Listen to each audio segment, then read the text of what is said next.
Hey guys, tonight we're diving into one of the most haunting chapters of World War II. Life aboard the U-boats, deep beneath the Atlantic, where silence reigns. These submariners lived in constant fear-hunted, isolated, and surrounded by the crushing pressure of the sea. You're about to step into their boots, feel the cold, and hear the silence between each anxious breath. If you enjoy this kind of content, don't forget to like and subscribe. Drop a comment, where are you watching from, and what time is it? I always love hearing from you. Now, dim the lights. Maybe turn on a fan for that eerie background hum, and let's begin tonight's journey. In the early years of World War II, the U-boat, Germany's deadly submarine, became an iconic weapon of war. As it slipped silently through the icy waters of the North Atlantic, it preyed on the lifeblood of Britain, supply convoys. Each U-boat was a silent predator, stalking its quarry beneath the surface, waiting for the moment to strike. But for all its power, the U-boat was also a terrifying, unpredictable beast, where every man aboard had to battle not only the enemy above, but the harsh realities of underwater warfare. The crews faced a unique set of challenges, many of which would drive them to the edge of madness. And for most, the ocean wasn't just a battlefield, it was a graveyard. U-boats were marvels of engineering, capable of diving hundreds of meters below the surface and traveling vast distances. Yet, these same technological feats were the very things that doomed many of their crews. Imagine spending weeks, sometimes months, inside a confined space, no sunlight, no fresh air, and only the sound of the engines and the creaking of the hull to keep you company. The pressure to perform was immense. Every mission could be their last. But it wasn't just the fear of death that haunted the men of the U-boats. It was the constant presence of claustrophobia, isolation, and the psychological toll of living in close quarters with a group of men who were just as anxious, fearful, and exhausted as you were. You could feel it as the submarine sank into the dark depths, the world above becoming a distant memory, the silence of the sea wrapping around you like a heavy blanket. The constant hum of the engine, once a comforting sound, now becomes a reminder that you're on a ticking clock. The ocean was a giant, unforgiving predator. But it wasn't just the physical environment that could kill you. The isolation was just as dangerous.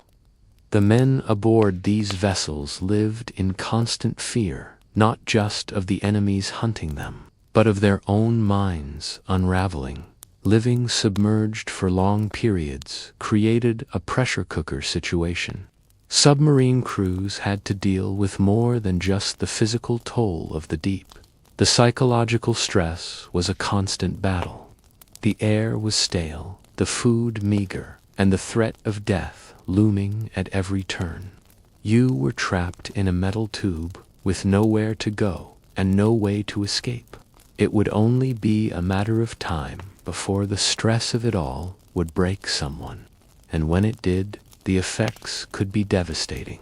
Historians still argue about how much psychological strain affected the effectiveness of these men. Did stress of isolation impair their combat abilities, or were they still capable of carrying out their missions with deadly precision despite their deteriorating mental states? Most men aboard the U-boats never made it back. The dangers of submarine warfare were immense. Depth charges, enemy torpedoes, mechanical failures, and the ever-present danger of the sea itself ensured that survival was a rare commodity. The Allies had developed their own technological responses to the U-boat threat: sonar, radar, and improved depth charges. The hunt for U-boats became a deadly game of cat and mouse, with the U-boat crews trying to outsmart their pursuers, while the Allies worked tirelessly to track them down and eliminate them. The stress of evading detection, combined with the constant bombardment of depth charges, could break a man. Some U-boat crews were lost entirely, never to be heard from again, their fates sealed by the very sea they called home. The constant threat of enemy attacks was just one layer of the U-boat experience. The real toll was in the daily life aboard the submarine, a life that most of us can barely comprehend. The food was bad, often just basic rations that provided minimal sustenance. The living conditions were cramped, with the crew members barely able to find space to sleep, let alone take a moment of quiet reflection. The constant noise from the engines, the creaking of the hull, and the pressure of the deep weighed on their minds, making it difficult to relax, even for a moment. And then there was the issue of communication.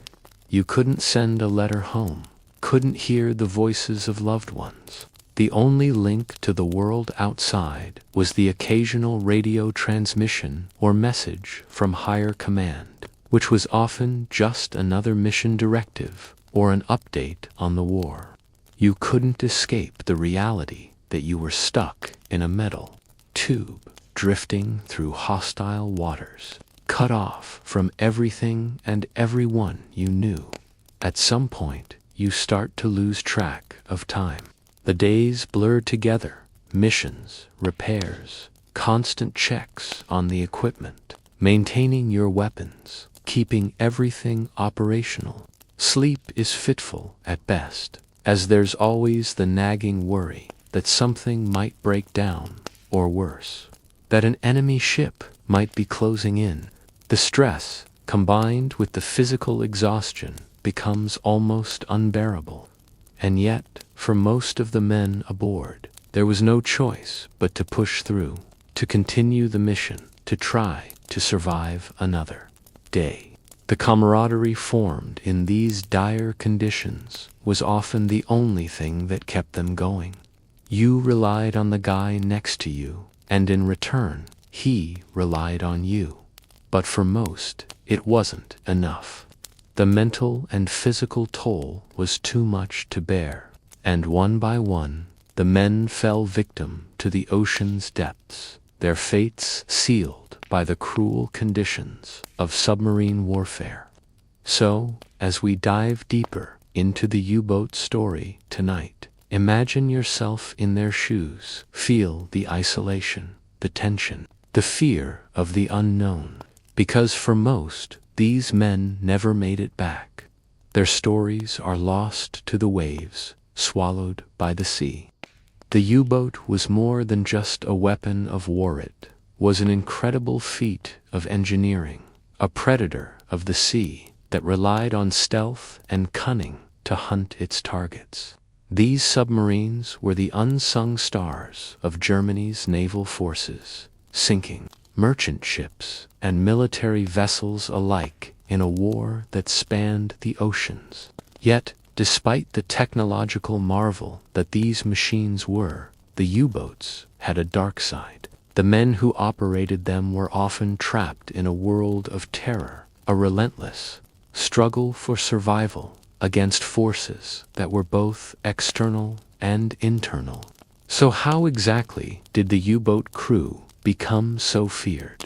Let's dive into the intricate mechanics of their deadly craft and understand why, for so many of the men, the war was ultimately a battle for survival, not just victory. Imagine being submerged in a narrow metal tube, hundreds of feet below the surface, with only the dim lights of your compartment to guide your way. The air is thick and stale, and the engine's constant hum is the only sound that keeps you grounded in the reality that you're alive. The submarine's layout is cramped, there's barely enough room to move without bumping into someone, and the smell of oil and machinery clings to everything. Inside the U-boat, there's no space to stretch out, no room to breathe easily.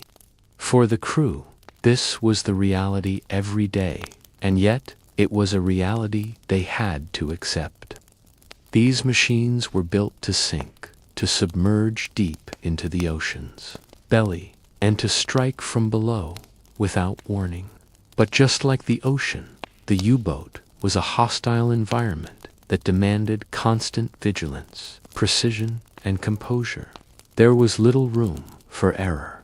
The U-boat was the ultimate predator, designed to travel undetected in the vast expanse of the ocean.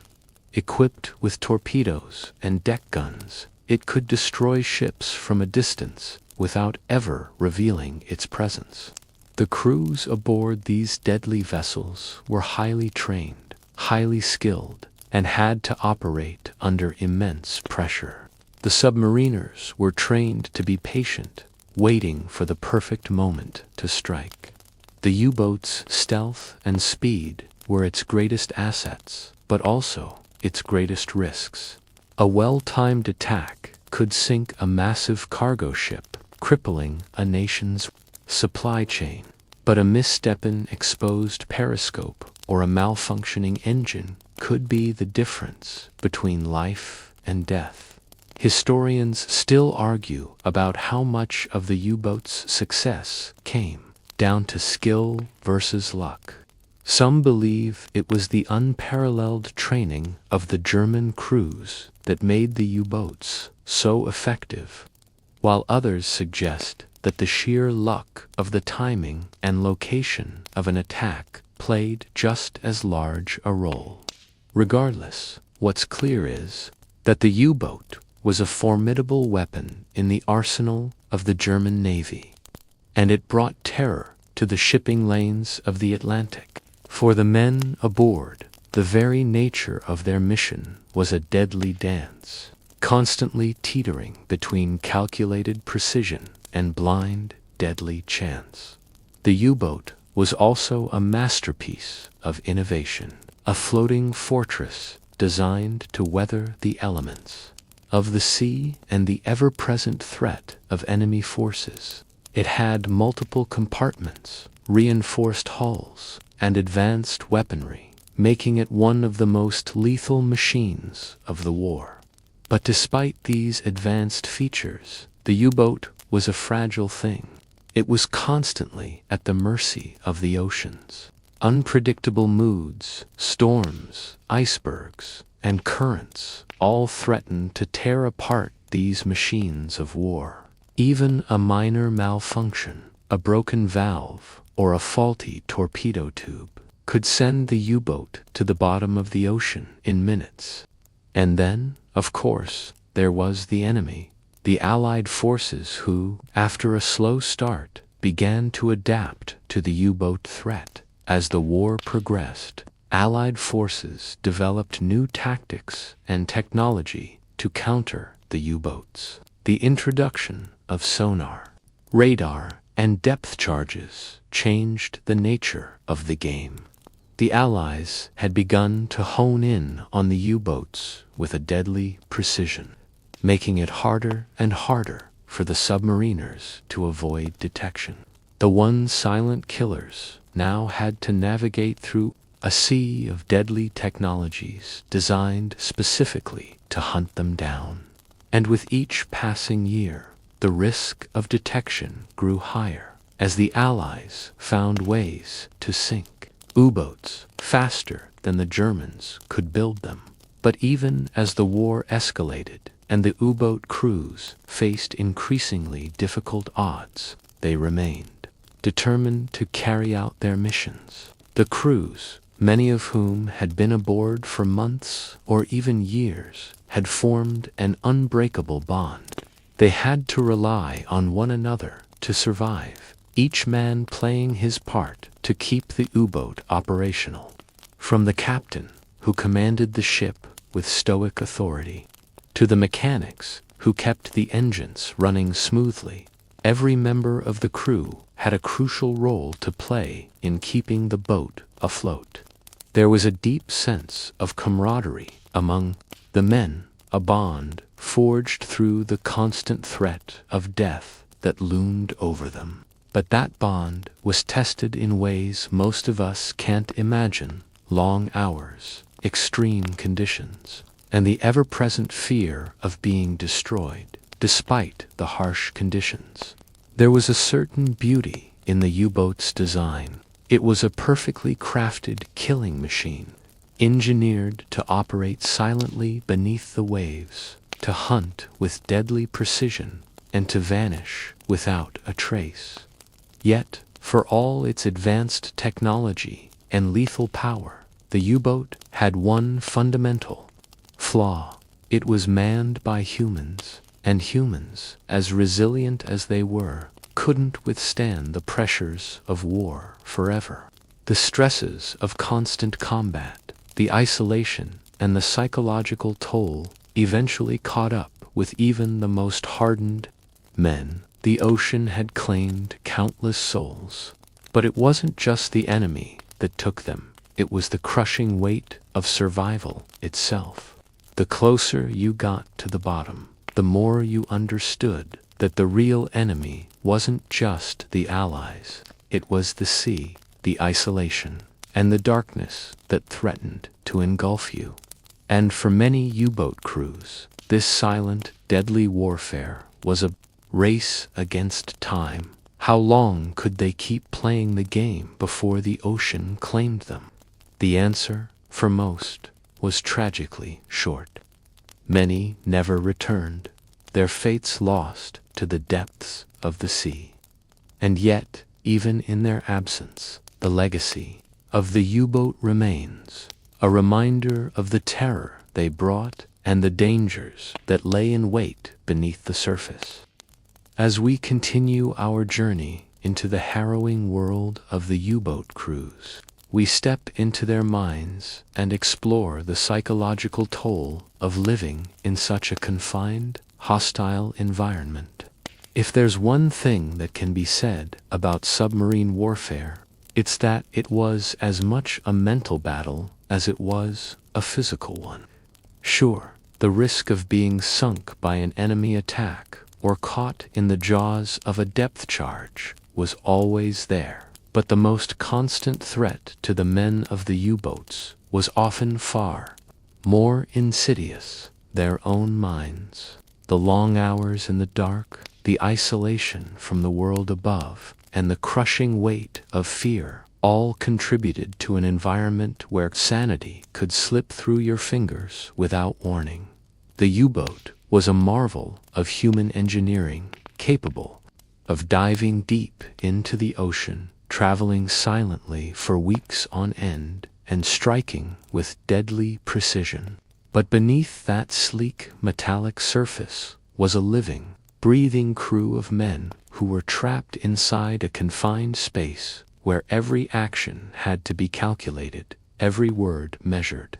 The deeper you go, the more isolated you become from the world. On a U-boat, a crew member couldn't simply step outside for a breath of fresh air, take a walk, or call a friend. They were in constant proximity to one another, surrounded by the same faces day in and day out, with no reprieve from the pressure. This environment, though necessary for combat, was a breeding ground for mental strain. Psychologically, life aboard a U-boat was a ticking time bomb.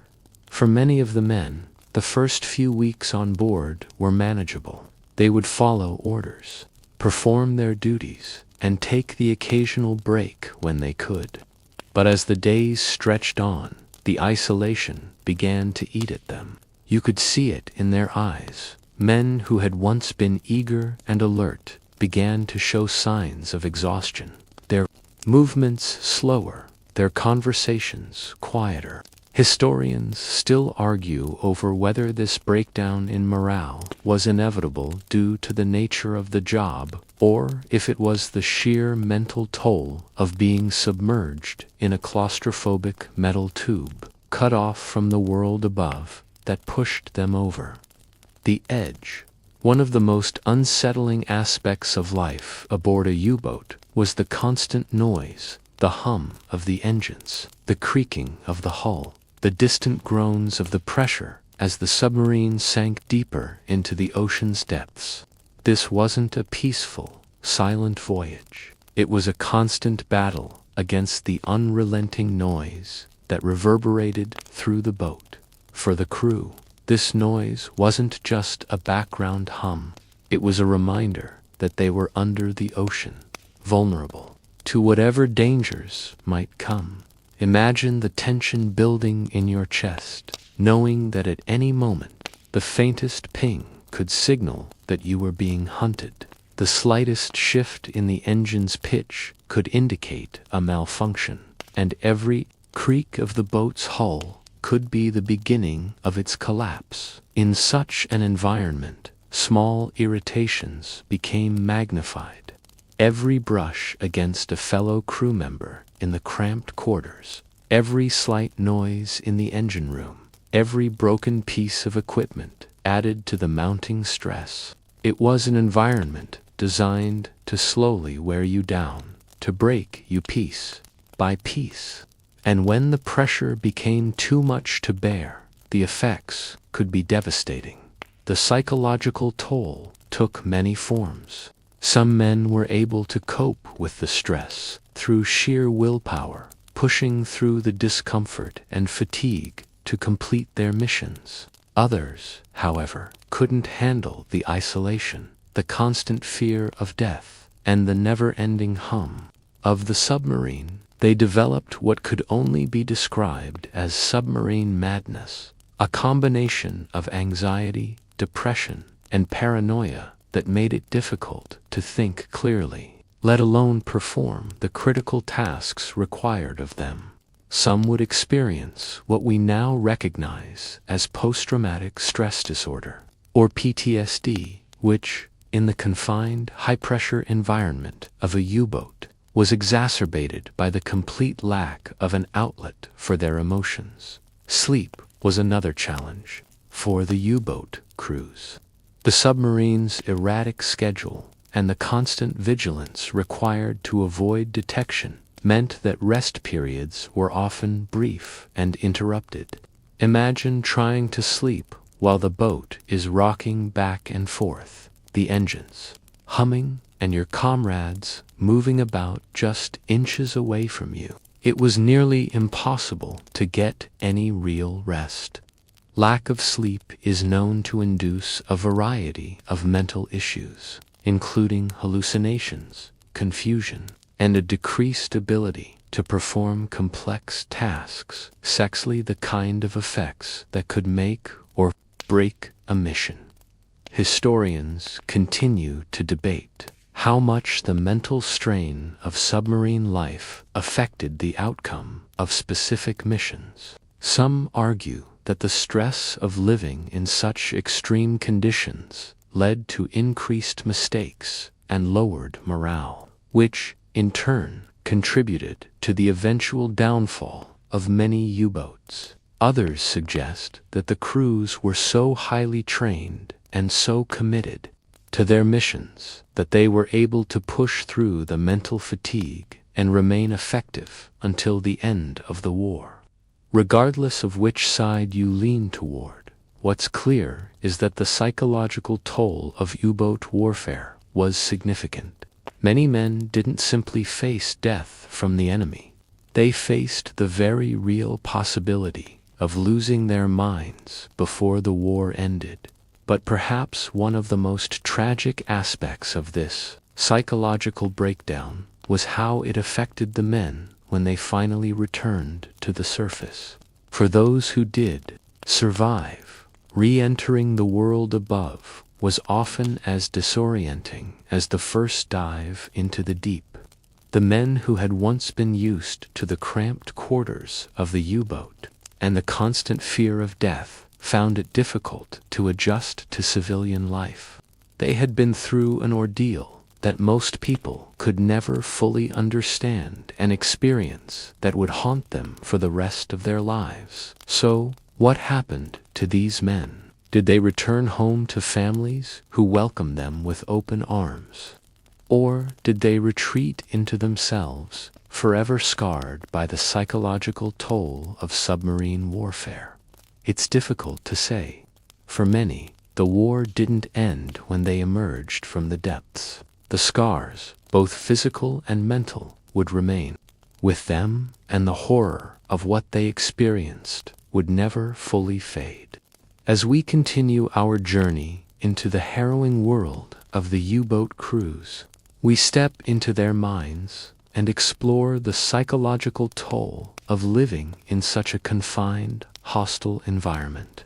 If there's one thing that can be said about submarine warfare, it's that it was as much a mental battle as it was a physical one. Sure, the risk of being sunk by an enemy attack or caught in the jaws of a depth charge was always there.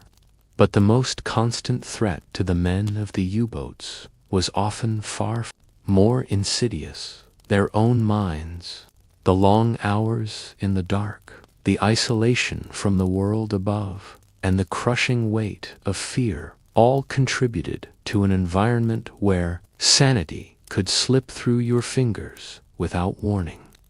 The U-boat was a marvel of human engineering, capable of diving deep into the ocean, traveling silently for weeks on end, and striking with deadly precision. But beneath that sleek, metallic surface was a living, breathing crew of men who were trapped inside a confined space where every action had to be calculated, every word measured. The deeper you go, the more isolated you become from the world.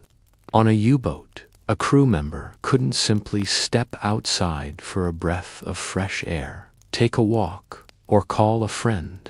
They were in constant proximity to one another, surrounded by the same faces, day in and day out, with no reprieve from the pressure. This environment, though necessary for combat, was a breeding ground for mental strain. Psychologically, life aboard a U-boat was a ticking time bomb for many of the men.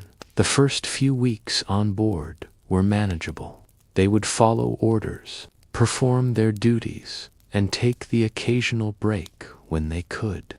But as the days stretched on, the isolation began to eat at them. You could see it in their eyes. Men who had once been eager and alert began to show signs of exhaustion. Their movements slower, their conversations quieter.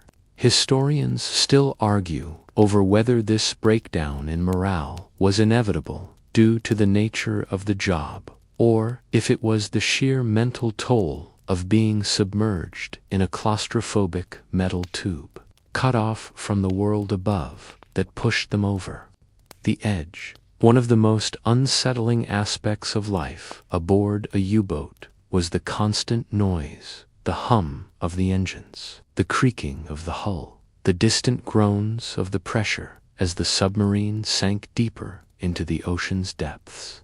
This wasn't a peaceful, silent voyage.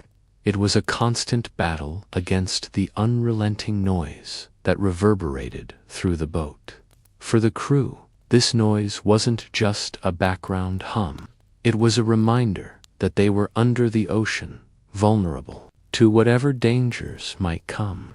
Imagine the tension building in your chest, knowing that at any moment, the faintest ping could signal that you were being hunted.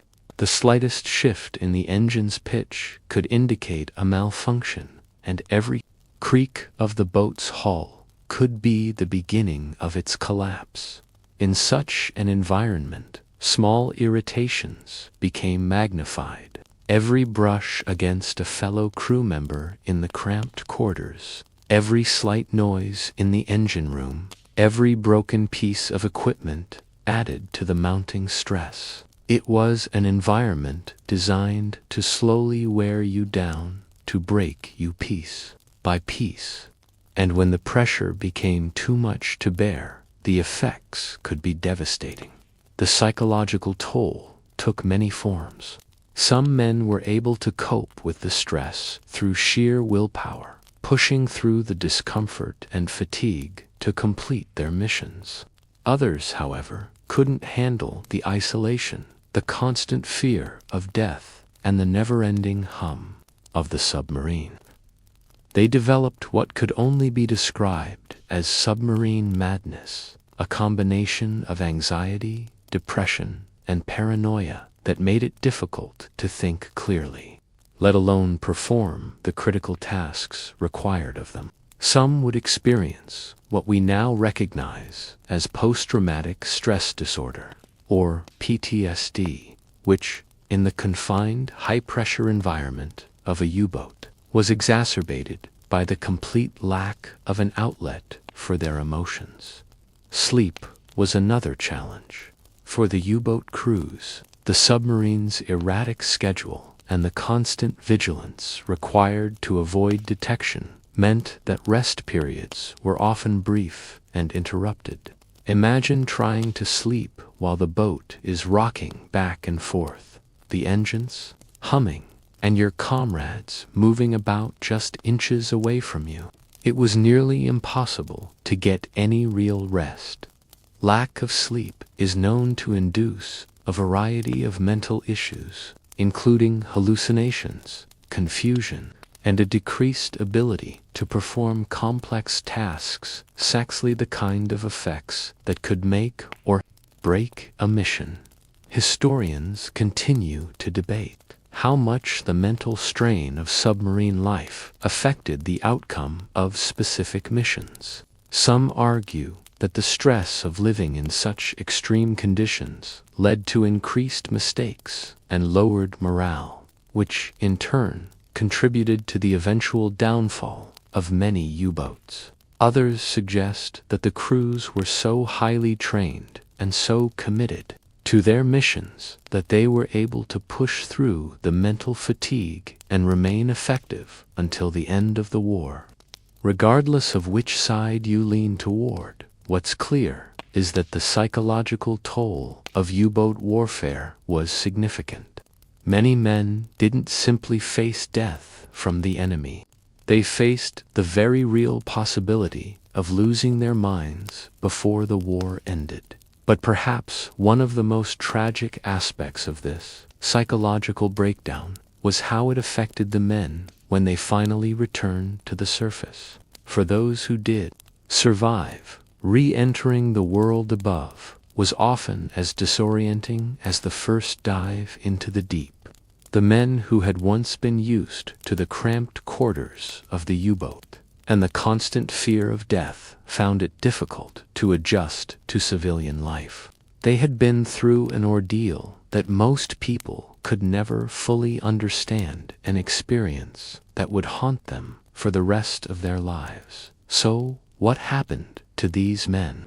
Did they return home to families who welcome as we move deeper into the harrowing world of the U-boat crews? We begin to see the complex relationship they had with the ocean itself. It wasn't just the fear of enemy ships, the threat of mechanical failure, or the isolation from the world above that made their lives so brutal. It was the ocean, a vast, unknowable force that could turn on them at any moment. Beneath the surface, the sea was a predator in its own right, its weight and pressure unrelenting, its unpredictability a constant threat. And just as the U-boat was built to survive the dangers above, it had to endure the perils below, where the pressure of the ocean could crush it like an empty soda can if it wasn't handled correctly. So, how did these men navigate this delicate balance between technological marvel and the crushing might of the sea? Picture yourself aboard one of these submarines, submerged hundreds of feet below the surface. The water around you is dark, impenetrable, and silent. The air inside is thick, and the faint hum of the engine provides the only sound. The crew works quietly, each man absorbed in his task, with no way to communicate with the outside world. The U-boat is their only lifeline, a thin, fragile thread that keeps them tethered to life. But the deeper they go, the more dangerous it becomes. The further you descend into the ocean's depths, the greater the pressure. At just 100 meters below the surface, the pressure is roughly 10 times greater than at sea level.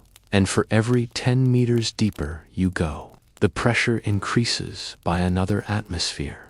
U-boats, for all their design and engineering, could only withstand so much. The deep ocean was their domain, but it was also their tomb. Each dive, each submersion into the dark depths of the ocean was an act of sheer nerve. The crews knew that one wrong move, one mistake in handling the pressure, could lead to disaster.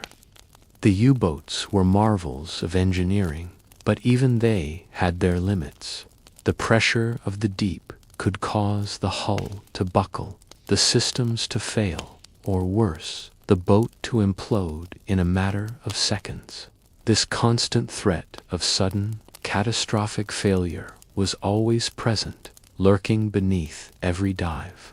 And even if the boat survived, the men inside faced the terrifying possibility of being trapped at the bottom, cut off from the surface, with no way to get back up. The claustrophobia, combined with the knowledge that you were trapped at the mercy of the ocean, could be enough to break even the strongest men. Historians still debate just how much fear the U-boat crews experienced when they were submerged. Did they truly comprehend the dangers that awaited them at such depths? Or were they simply too focused on their missions to think about it? Some believe that the crews were fully aware of the risks and lived with them daily, while others suggest that the men were so focused on their objectives sinking enemy ships that they pushed aside the knowledge of their own fragility. Regardless of which side you lean toward, it's clear that the men aboard these submarines were constantly walking a tightrope between life and death, and that each mission could very well be their last. But it wasn't just the pressure of the deep that posed a threat.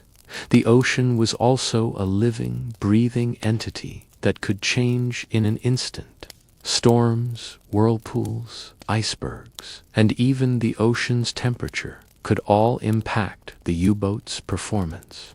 Even the slightest shift in the current could cause the submarine to drift off course, while storms could toss the boat around like a toy, forcing the crew to fight against the waves just to stay afloat. Navigating the deed them with open arms.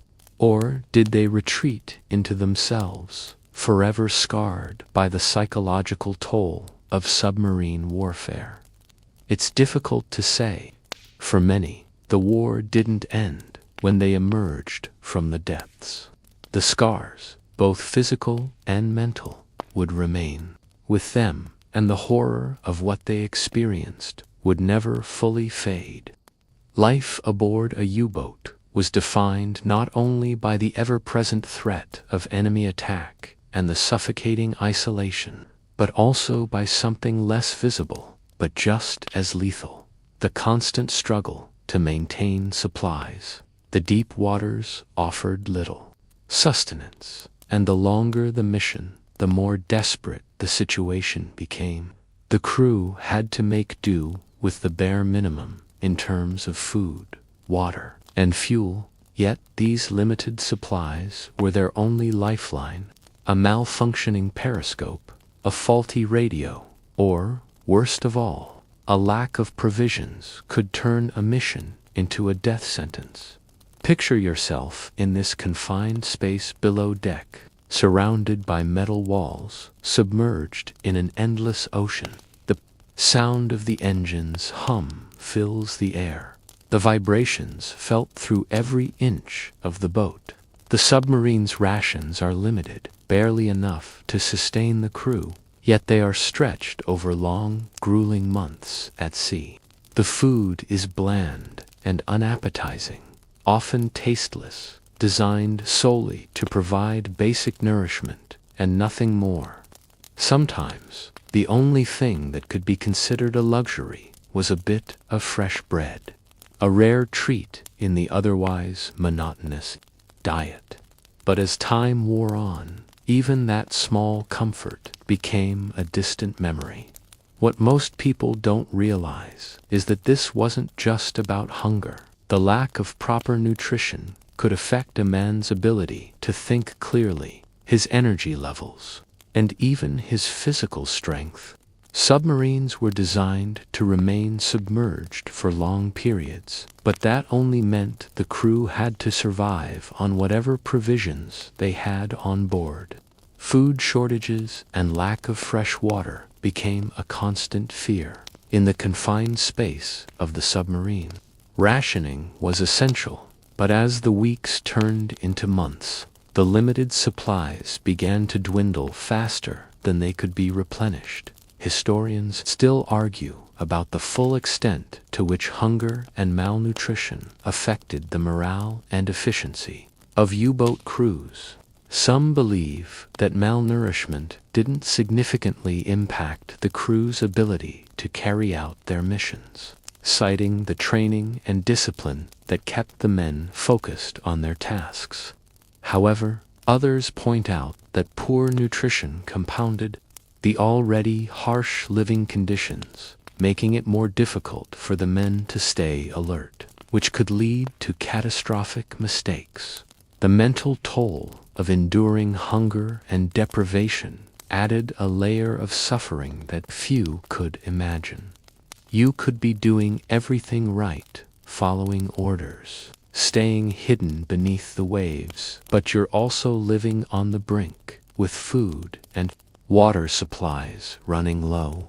Every man on the crew knew that the next day might bring more hunger, more rationing, and more despair. Even something as simple as a failed delivery could leave you trapped in the vast ocean without enough provisions to make it back to port. Some U-boats were even forced to scavenge food from wrecked ships or make do with whatever they could get their hands on.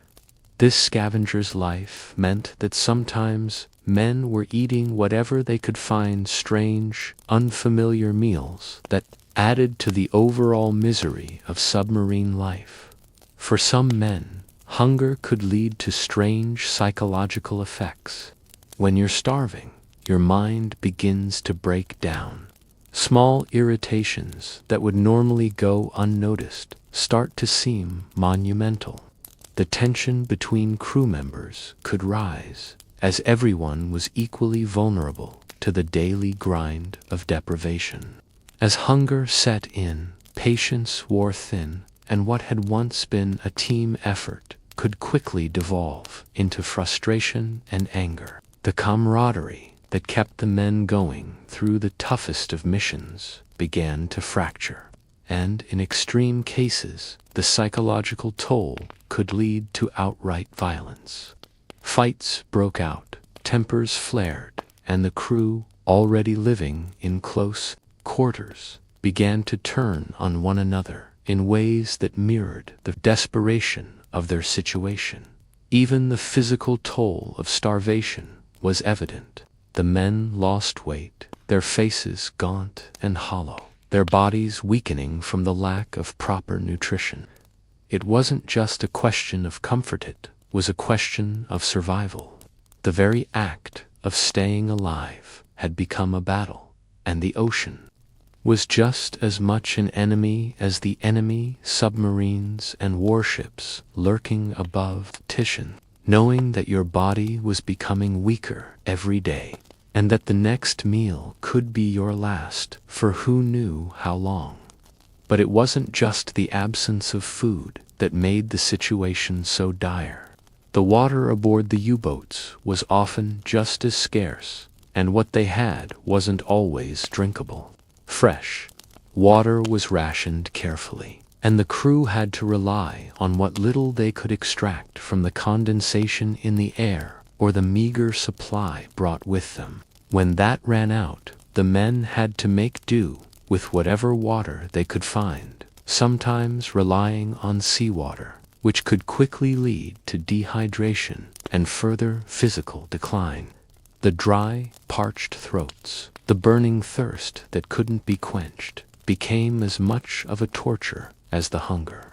The salt water, while plentiful, was deadly to drink, yet it seemed to taunt them, always just out of reach. One of the most sobering facts about the life aboard a U-boat was how quickly the conditions could deteriorate. The systems that kept the submarine operational, the engines, the oxygen supply, the water filtration, were all constantly under strain. When any of these systems failed, the consequences were often deadly. A small breakdown in the oxygen supply could lead to suffocation. A malfunction in the engine could leave the crew stranded without power or propulsion, and a failure in the water filtration system could leave them drinking nothing but seawater. These were the kinds of problems that weren't easily solved under the immense pressure of the deep, and every malfunction added to the ever-growing sense of dread. Perhaps the most chilling aspect of these conditions was the sheer unpredictability of it all. The crew could never know for sure when their next supply drop would come, or if it would come at all. The Allied forces were becoming more adept at intercepting and blocking supply lines, meaning that for many U-boat crews, their missions didn't just end with the threat of enemy attack. With each passing day, the crew members' chances of survival diminished, and for some, the ocean would become their final resting place, claimed not by enemy fire, but by the cruel and indifferent force of the deep. As the war continued to escalate, the very nature of submarine warfare changed. At first, the U-boat was an unstoppable predator, silently stalking its prey in the vast expanse of the Atlantic. However, as the Allies began to adjust their tactics and technologies, the U-boats found themselves increasingly outmatched. The Allies developed new strategies, improved sonar, radar, and devastating depth charges that began to turn the tide of the war. The once untouchable U-boat crews were now forced to face a new kind of enemy, the relentless hunt of the Allies above the surface. Imagine yourself aboard a U-boat as you track an unsuspecting convoy. It's a typical day of hunting, the crew tense but focused, each man aware of the high stakes. The silence of the deep is comforting in a way, the ocean's endless expanse seeming like a vast, impenetrable cloak. But as the days pass, you start to hear the faint, almost imperceptible ping of an enemy's sonar. Your stomach lurches. It's as though the ocean itself is betraying you, revealing your position to your unseen enemies. The Allied forces had started to develop an impressive arsenal of tools designed to locate and destroy U-boats. Radar and sonar systems, which were once in their infancy, were now being used to great effect. The pinging of sonar waves, which could bounce off underwater objects and return with information about their size and distance, was the U-boat crew's worst nightmare. The subtle hum of your submarine's engines might be enough to give you away, and even the slightest disturbance in the water could reveal your position to a trained sonar operator. But it wasn't just the sonar that posed a threat. Depth charge, explosive devices designed to be dropped into the water above a submarine and detonated at a set depth became one of the most feared weapons in the Allied arsenal. When a depth charge exploded, the shockwave could cause massive structural damage to a U-boat. The impact would reverberate through the submarine, shaking its hull, crushing its internal systems. To be in its path, the crew of a U-boat was constantly aware that even the slightest misstep, even a momentary lapse in concentration, could lead to a depth charge being dropped right above them. The waves, as these new technologies began to be employed more effectively, U-boat crews were forced to adapt. They had to become experts in evading detection, relying on their skill and intuition to outwit their enemies. But the pressure of this constant evasion took a toll on the men. The stress of knowing that each day might bring a depth charge strike, or that the slightest mistake could reveal their position, kept the crew in a state of high alert. The already tense environment aboard the U-boat was made even more suffocating, and men who had once been steady and calm began to show signs of mental and physical exhaustion. Historians continue to debate in turning the tide of the war. While some argue that the Allies' technological superiority eventually overwhelmed the U-boats, others suggest that the U-boat crews were still capable of extraordinary feats of cunning and resilience.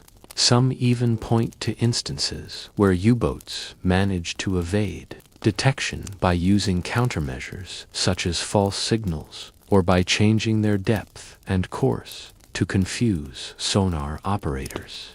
But what's clear is that, as the war went on, the odds of survival for the U-boat crews became increasingly slim. The Allies were no longer just searching for U-boats. They were hunting them down with the precision of a predator stalking its prey. One of the most fascinating aspects of this new era in submarine warfare was the psychological toll it had on the U-boat crews. These men were no longer just dealing with the physical dangers of the ocean, the cramped quarters, and the constant fear of being attacked. Now, they had to contend with the mental anguish of knowing that they were being hunted. The stress of evading detection, the constant awareness that a depth charge could go off at any moment, or that the next sonar ping might reveal their location, was enough to break even the most seasoned veterans. As the war entered its later stages, the Allies implemented massive, coordinated efforts to destroy the U-boat fleets. Convoys were heavily escorted with advanced anti-submarine tactics, and the once pristine hunting grounds of the U-boat became increasingly dangerous. The men who had once been predators were now the hunted. U-boat crews faced a deadly combination of technology, determination, and sheer numbers from the Allies. These were not just adversaries to be outsmarted. They were the very tools of war, closing in on the U-boats from every direction.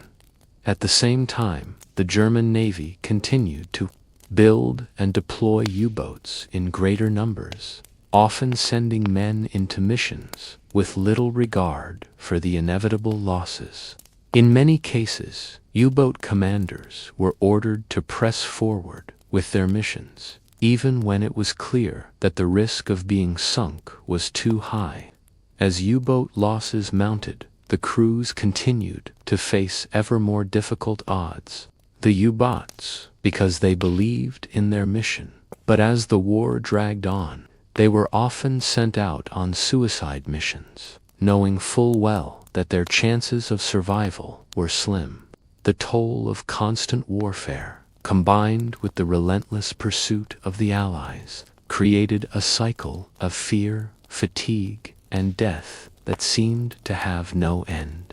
Despite the mounting losses, adapting to new technologies, overcoming the fear of being hunted, and continuing their deadly work beneath the waves, But, as the war neared its conclusion, the U-boat, once a symbol of terror and power, began to fade into history.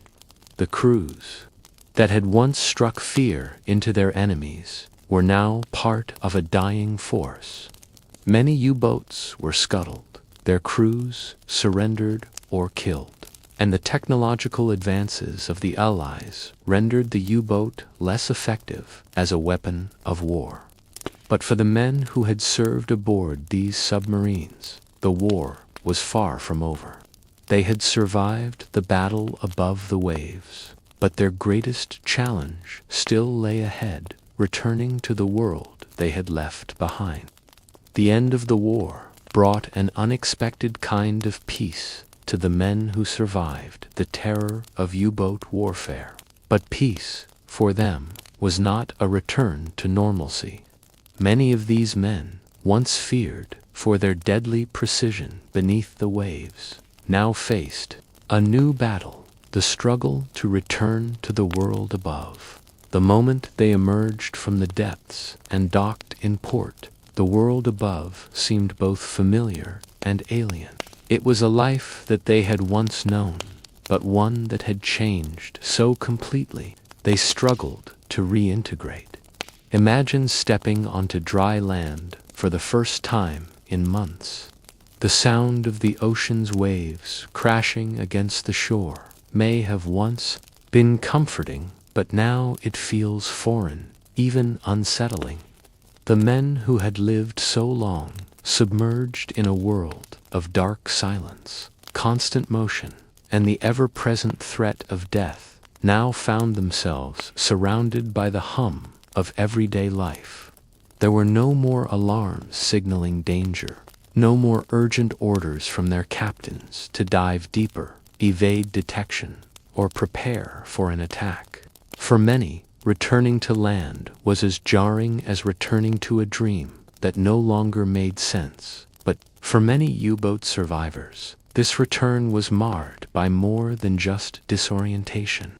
The psychological toll of their experiences often lingered long after the war had ended. The horrors of submarine warfare, living in isolation, enduring constant stress, and losing comrades had left deep scars on their minds.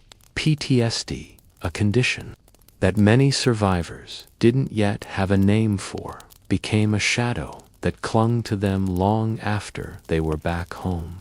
These men, who had once been so close-knit, found themselves withdrawn, distant, struggling to relate to those who had never known the intensity of life below the waves. One of the most profound and tragic aspects of the U-boat crew's return was the sense of alienation they felt. After surviving so much together, many of the men felt disconnected from the world they had fought to protect. In some cases, returning to family and friends proved even harder than the war itself. The psychological wounds of war, the trauma of watching comrades die in the cramped quarters of a sinking U-boat, or knowing that you might never see home again, were not easy to explain. How could you explain the horrors of living for months under constant pressure in a vessel that was more likely to kill you than save you? How could you communicate the experience of being a hunter one day and a hunted man the next? For some men, the adjustment was difficult, to say the least. They had become so accustomed to the camaraderie of the crew, the shared suffering, and the necessity of sticking together in order to survive, that the isolation of civilian life became unbearable. The transition from tight-knit, high-pressure military service to the relative ease of peacetime civilian life was a monumental shift. What had been their whole world, the ocean, the submarine, and the shared experience of war now seemed irrelevant. In the face of a life that had moved on without them, the war was over. But for many of these men, the emotional scars lingered long after the final battle was fought. Historians and psychologists alike continue to debate just how many of the U-boat survivors truly adapted to civilian life. Some survivors thrived, using their war experience to build new lives for themselves, while others struggled with depression, anxiety, and anger. The brutal conditions aboard the submarines had molded these men into survivors, but it had also stripped them of their innocence. Many who returned from the war found it impossible to find peace, haunted by the constant memories of their time underwater, the faces of lost comrades, and the terror of every dive into the depths. But for others, the memories of war were buried deep, locked away in an effort to move on. These men carried their trauma silently, hiding it from those who might never understand. To those around them, they were heroes, brave men who had faced down death in the dark waters of the Atlantic and survived. But on the inside, the war had never truly ended. The psychological cost of war, especially one fought in the depths of the sea, was often hidden from view. Survivors learned to wear their scars on the inside, never truly sharing what they had gone through with those who had not shared the same experience. What's perhaps most tragic about the U-boat crew's return is that many of them never fully realized just how deep their scars went. The physical wounds might have healed, but the emotional wounds, their memories of the pressure, the isolation, the hunger, and the terror lingered long after the war had ended. The stories of these men often went untold, buried under layers of time and the desire to move on. Only in recent decades, as the effects of war trauma have been better understood, have we begun to truly grasp the price these men paid for their survival. Historians still argue over how to memorialize the U-boat crews who never returned, as well as those who did. Were they simply soldiers in a war? Some view them as tragic figures, lost to the ocean and the horrors of war, while others see them as unsung heroes who faced unimaginable odds and lived to tell the tale. The reality is far more complex, but their story is not just one of survival, is a reminder of the mental and emotional cost of war, and of the invisible wounds that linger long after the battle is over. The story of the U-boat crews is not one of triumph, but one of endurance, pain, and sacrifice. Their lives beneath the waves are a testament to the human spirit, to the ability to endure even in the face of unimaginable adversity. But their return to the surface was not a return to normal life. It was the beginning of a new battle to reclaim a sense of normalcy, to deal with the emotional scars, and to find peace in a world that had moved on without them. The end of the war brought an unexpected kind of peace to the men who survived the terror of U-boat warfare. But peace, for them, was not a return to normalcy. Many of these men, once feared for their deadly precision beneath the waves, now faced a new battle, the struggle to return to the world above. The moment they emerged from the depths and docked in port, the world above seemed both familiar and alien. It was a life that they had once known, but one that had changed so completely they struggled to reintegrate. Imagine stepping onto dry land for the first time in months. The sound of the ocean's waves crashing against the shore may have once been comforting, but now it feels foreign, even unsettling. The men who had lived so long submerged in a world of dark silence, constant motion, and the ever-present threat of death now found themselves surrounded by the hum of everyday life. There were no more alarms signaling danger, No more urgent orders from their captains to dive deeper, evade detection, or prepare for an attack. For many, returning to land was as jarring as returning to a dream that no longer made sense. But for many U-boat survivors, this return was marred by more than just disorientation. The psychological toll of their experiences often lingered long after the war had ended.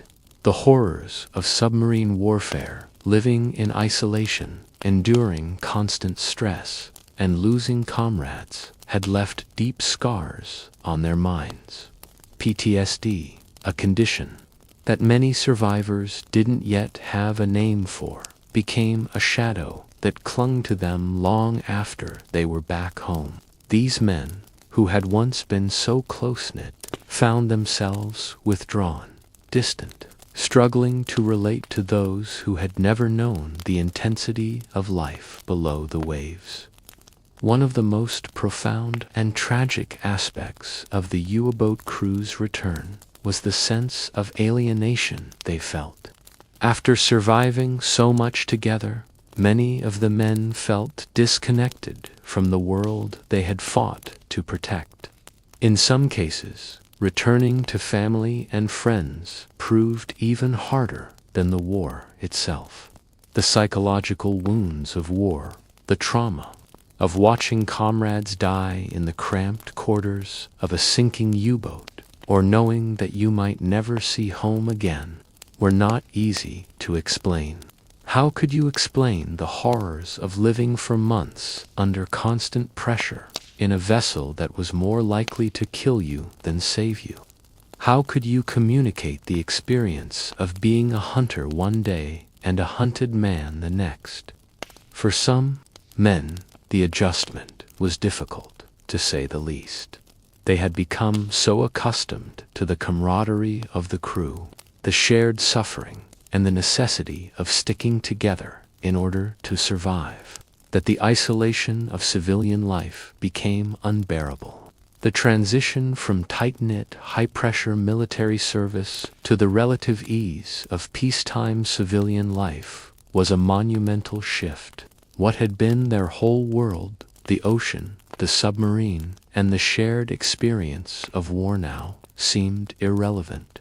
In the face of a life that had moved on without them, the war was over. But for many of these men, the emotional scars lingered long after the final battle was fought. Historians and psychologists alike continue to debate just how many of the U-boat survivors truly adapted to civilian life. Some survivors thrived, using their war experience to build new lives for themselves, while others struggled with depression, anxiety, and anger.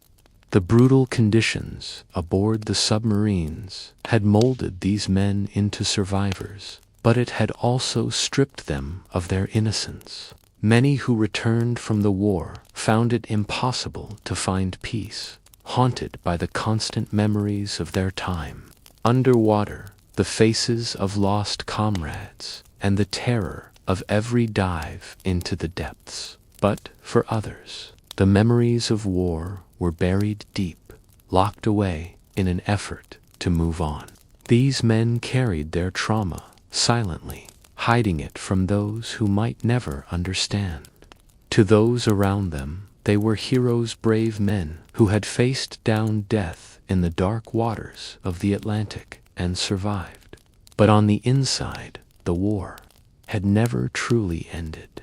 The psychological cost of war, especially one fought in the depths of the sea, was often hidden from view.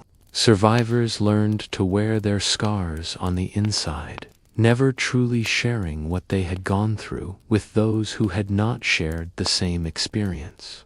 What's perhaps most tragic about the U-boat crew's return is that many of them never fully realized just how deep their scars went. The physical wounds might have healed, but the emotional wounds, their memories of the pressure, the isolation, the hunger, and the terror lingered long after the war had ended.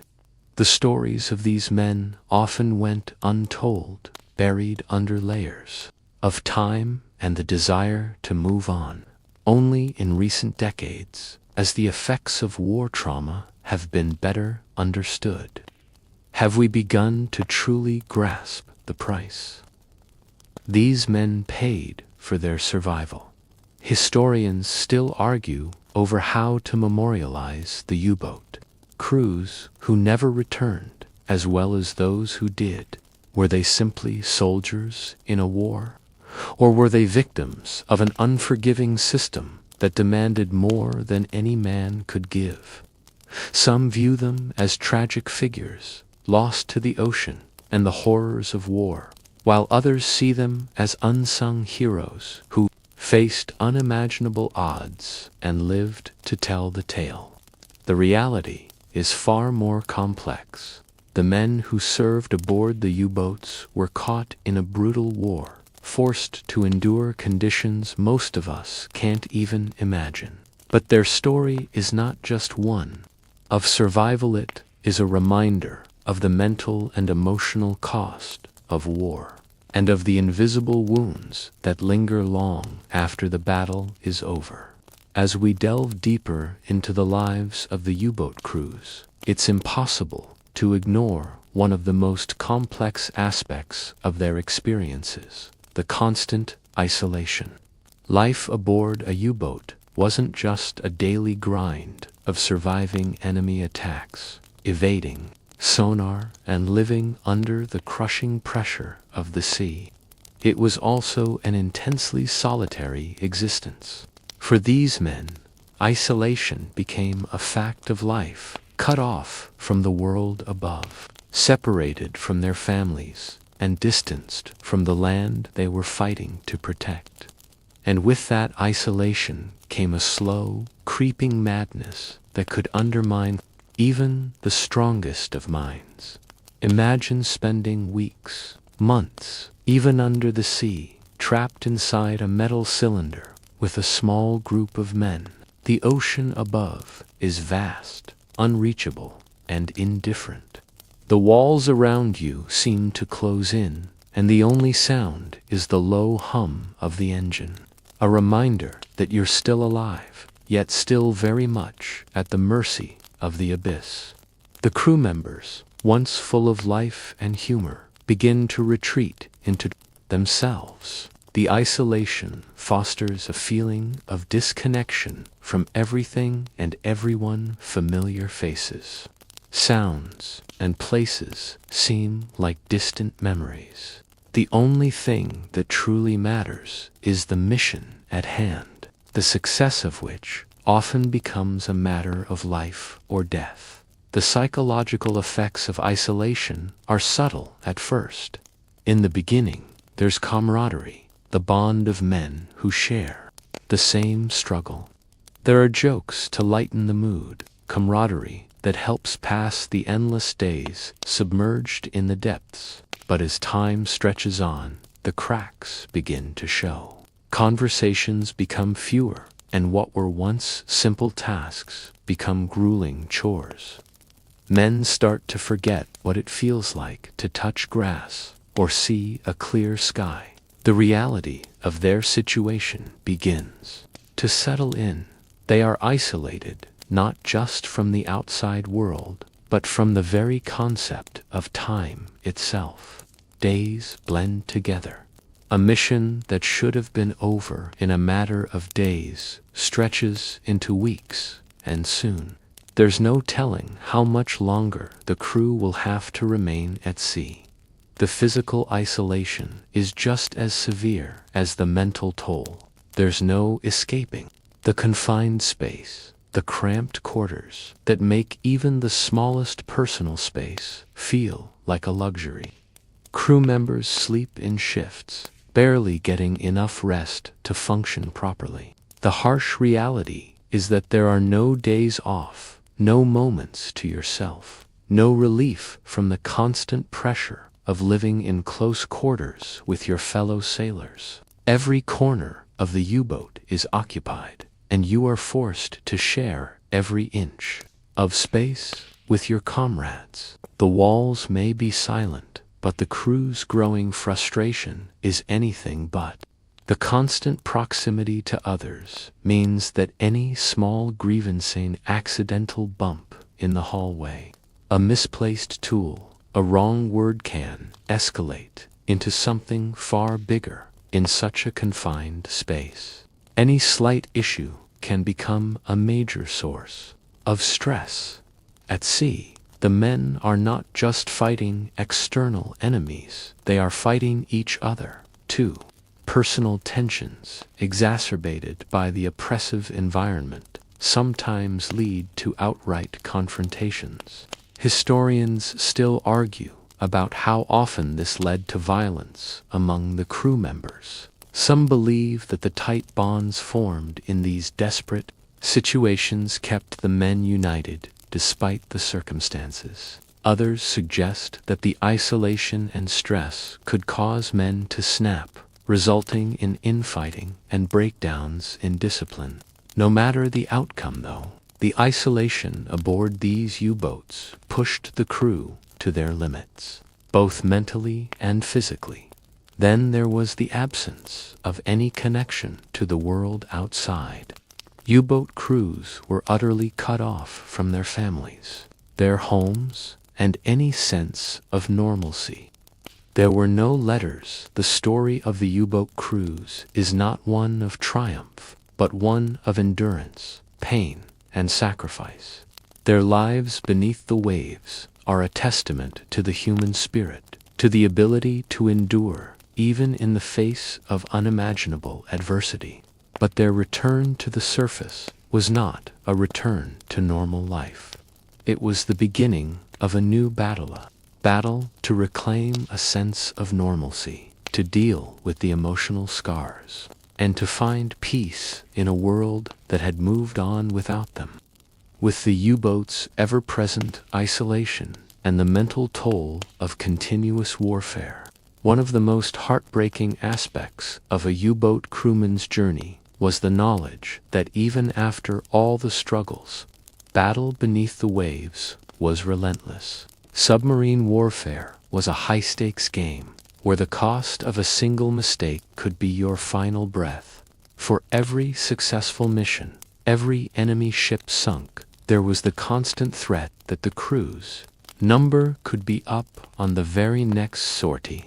But despite this, the men aboard these vessels remained steadfast. There was simply no other choice but to keep fighting.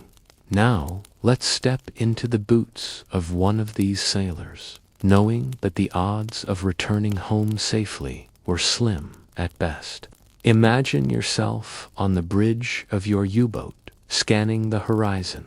You've been submerged for weeks, the crew exhausted and nervous, but still determined to carry out your mission. At any moment, an enemy ship could appear on the horizon, or an Allied destroyer might drop depth charges nearby. You can't afford to make a mistake. The margin for error is razor thin. The periscope trembles slightly in your hands, and for a brief second, you wonder if this might be the moment when everything ends. At the core of it all, there was an unspoken truth that haunted every man aboard those submarines. You could survive one attack, or even two, but eventually the odds would catch up with you. The Allies had adapted and were getting better at hunting down U-boats with each passing year. Convoys were increasingly well protected by fighter escorts. Radar technology improved, and sonar became more effective. Allied forces were also implementing strategies that made it harder for U-boats to slip under the radar. The sheer number of U-boats the Allies had to contend with meant that, sooner or later, the hunt would turn against them. Some U-boat commanders, particularly as the war drew to a close, resorted to sending their men on increasingly dangerous and often pointless missions, knowing full well that many would not return. the greatest irony of all was that as the Allies honed their anti-submarine warfare techniques, the U-boat crews, who had once been the masters of stealth and surprise, found themselves caught in a deadly game of attrition. As the war dragged on, U-boat crews had to contend with a shrinking chance of success. Despite their best efforts, they were often outmatched and outnumbered. Yet, even in the face of these increasing odds, the men on board these submarines held on to their duty, continuing to fight for as long as they could. But there were some who knew the reality of their situation. For them, the thrill of the hunt was gone. From their next mission, the psychological weight of this certainty, combined with the ever-present dangers of enemy ships, the relentless threat of depth charges, and the isolation that came with months underwater, slowly eroded the spirits of the men who once volunteered for this service. Even the strongest, most dedicated sailors began to crack under the pressure. This sense of doom was ever present, a constant companion that every U-boat sailor had to come to terms with. Whether it was the grim thought that one wrong move might send them spiraling into the depths, or the knowledge that even the best-equipped U-boats had their limits. The psychological toll of this unrelenting cycle began to take a toll. For many, the final straw wasn't a direct attack, but the realization that they were on borrowed time. While the U-boats continued to play a key role in the naval strategy of the Germans, war went on. The constant losses, the high attrition rates, and the mounting evidence that the U-boat was no longer an unbeatable weapon began to weigh heavily on both the commanders and their crews. Those few who survived mission after mission found themselves facing the painful reality that they might be forced into increasingly dangerous assignments. The war wasn't just a matter of fighting, it was a race against time. And for every man, the clock was ticking. For many, the end of the war was a bittersweet victory. Yes, they had survived, but at what cost? What did it really mean to be a survivor? For the men who emerged from the depths, the war had taken more than just their comrades, and their time it had stolen their peace of mind. There was no real homecoming for these sailors. Their home was the U-boat, and it wasn't a place of rest. The ocean had taken everything from them, leaving them adrift in a world that seemed less familiar every day. The sense of loss, not just for their fallen comrades, but for the life they had left behind when they first boarded those submarines, was something that couldn't be reconciled easily. The German Navy eventually realized that the war was not going to be won by the U-boats. With the increasing strength of the Allied forces and the slow, inevitable collapse of the German military, the U-boats became a symbol of lost opportunity. They were a weapon that had once been feared, but in the end, they were little more than a desperate last-ditch effort in a war that had already been lost. And so, the few who survived returned home, and the rest sank into the dark abyss of the sea. Many of them were never recovered, their fate sealed in a watery grave. But for those who made it back, there was little celebration. The war had taken its toll on them, not just physically, but mentally. They had faced the darkness of the ocean, and for too many, that darkness would follow them for the rest of their lives. Historians debate whether the U-boats and their crews could have changed the course of the war if circumstances had been different. But the truth remains. For most of these men, there was no real victory. There was only survival against the odds, against the enemy, against the ocean itself. And for many, survival was the hardest victory of all. As the war neared its end, the U-boats and their crews had already experienced a series of devastating losses. The one strong fleet of U-boats was being relentlessly hunted and destroyed, and the men who had once been the masters of the seas were now grappling with the grim reality of impending defeat. Yet, even as the end approached, the U-boat crews kept up their missions, even if the battle seemed increasingly futile. Home was still even a place they could recognize. Imagine yourself aboard a U-boat in the final months of the war.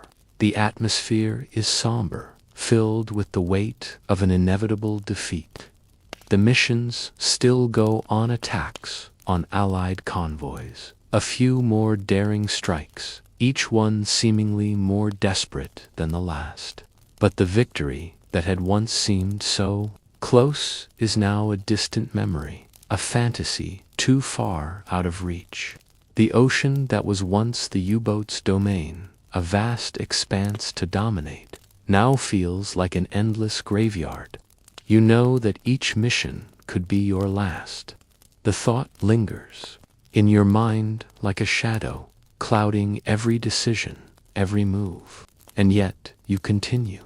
The crews of the U-boats, aware that the war was slipping through their fingers, began to confront the grim reality of their situation.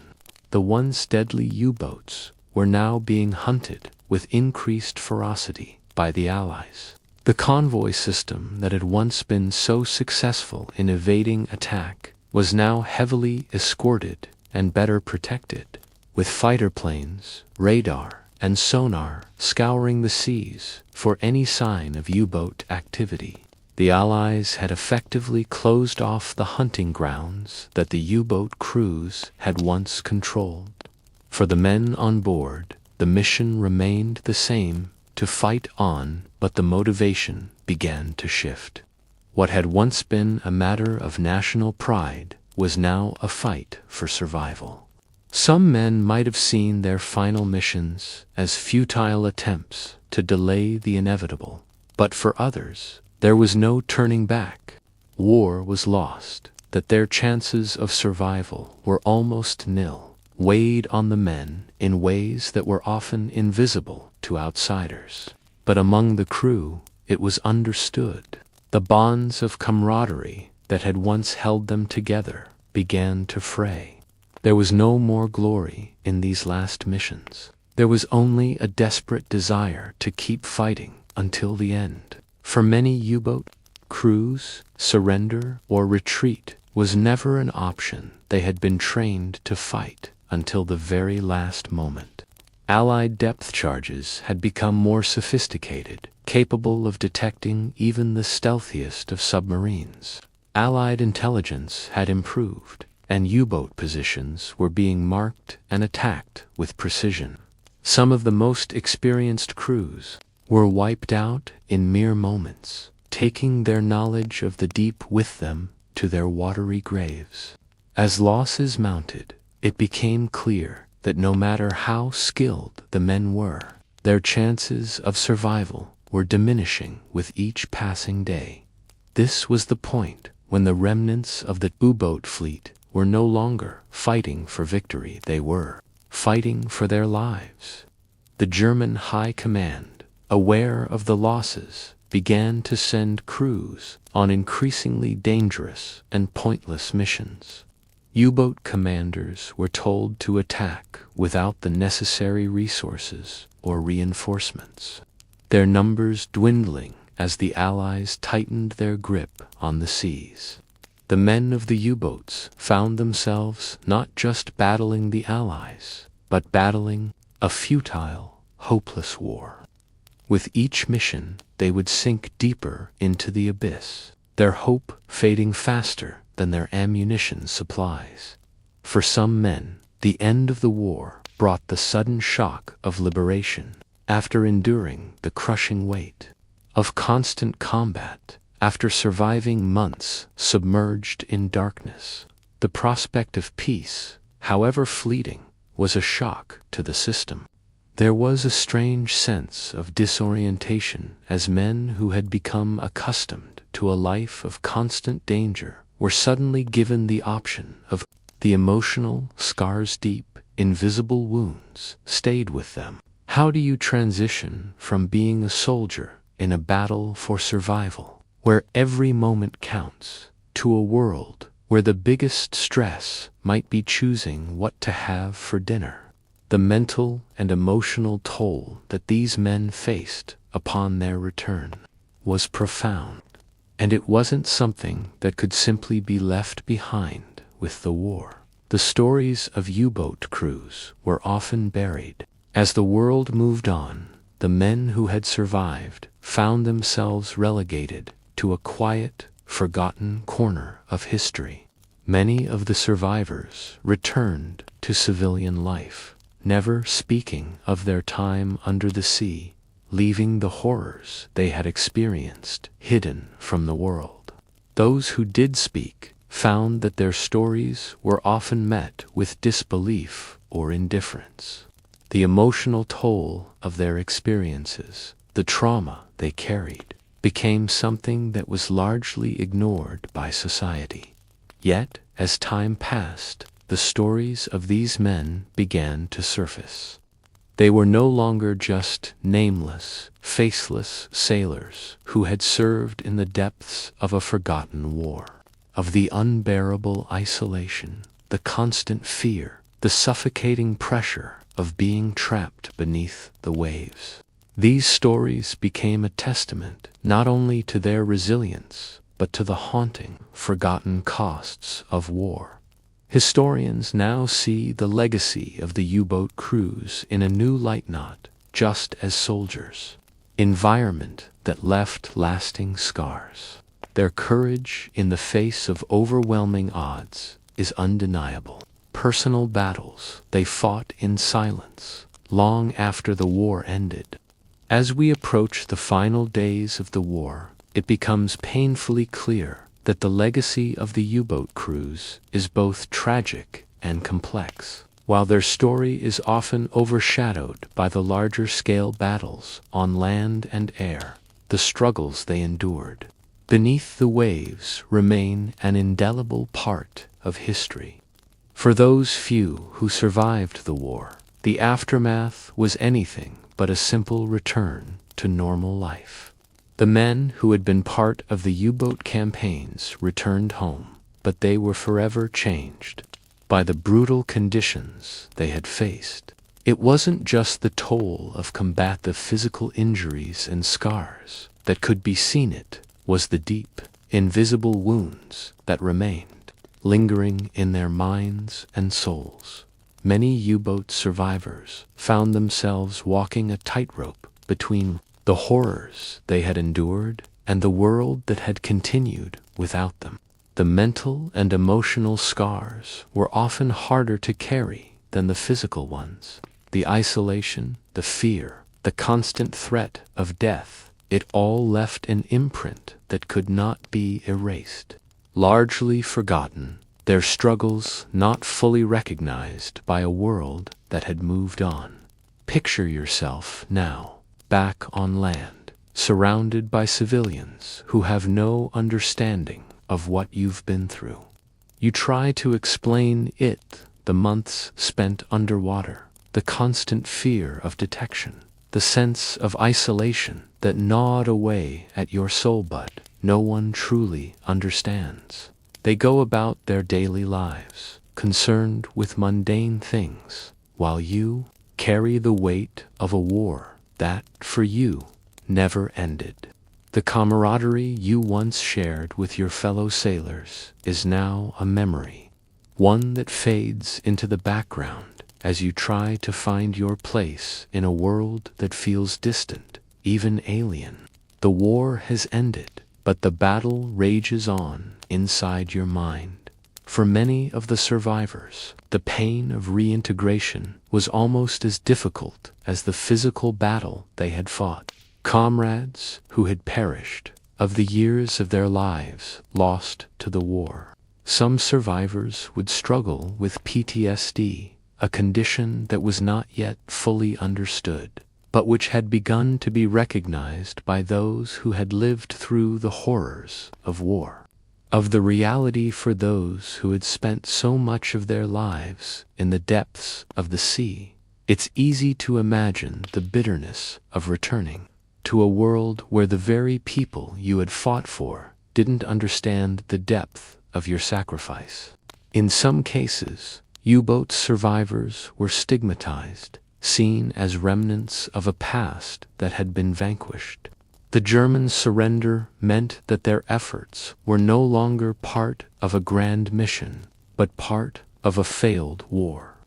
The idea of being a hero was erased by the reality of a country defeated and torn apart by war. The men who had risked everything were now left to pick up the pieces of a broken life, often without the recognition or support they deserved. Historians still argue about the long-term effects of submarine warfare on those who survived it. Was it the physical conditions, living in constant fear, confined in tight spaces, that took the most toll? Or was it the psychological pressure of being isolated, of never knowing if you would make it back to land? For many survivors, the question wasn't whether they would survive the war, it was whether they could survive life after the war. The emotional aftermath was often more difficult to bear than the physical wounds, and many men struggled silently for years, fighting battles that no one could see. Despite these challenges, some survivors found solace in sharing their stories, in reaching out to others who had experienced similar struggles. It was only in later years, as the world began to understand the true psychological cost of war, that the stories of the U-boat crews came to light in a way that gave their sacrifices the recognition they deserved. But even then, the wounds of war ran deep, and many survivors were left with the knowledge that their sacrifices, their pain, and their survival would never be fully understood by the world around them, and so, to resonate, not just as a military history, but as a human story.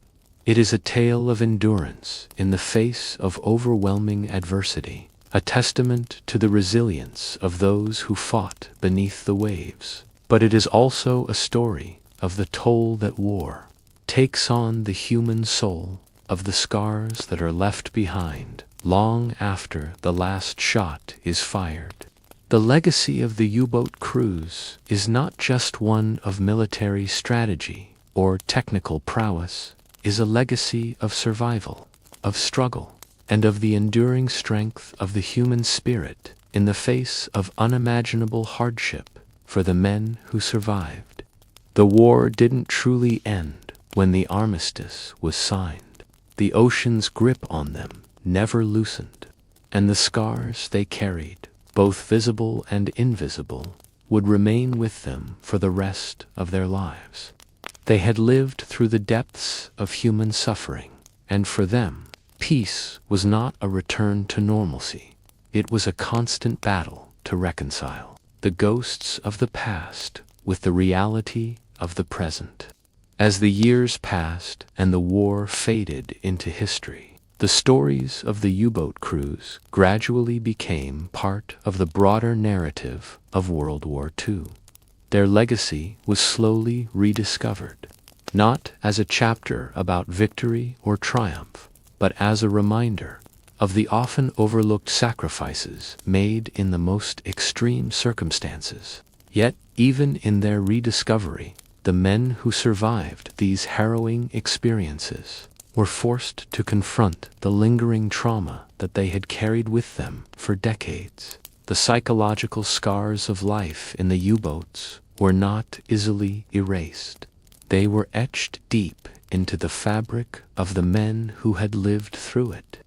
Imagine looking back on those years when you were just a young man, eager to serve and eager to prove yourself, driven by a sense of duty and pride but quickly found that pride was a fleeting luxury in the face of the unrelenting pressure of submarine warfare. Now, years later, the memories of the cramped quarters, the constant sense of dread, and the unshakable isolation flood back, unbidden. Even the sound of a ship's engines or the hum of an old radio can send you spiraling back to those dark, claustrophobic days beneath the waves. You never fully realized how deeply the experience had affected you until you tried to live a normal life again. For many U-boat survivors, the memories of war were triggered by seemingly insignificant moments, a particular smell, a familiar sound, a piece of news. These triggers would transport them back to a place and time they thought they had left behind. The trauma was not something that could simply be forgotten. It was something that lived with them, sometimes only subtly, sometimes more intensely, in the shadows of their daily lives.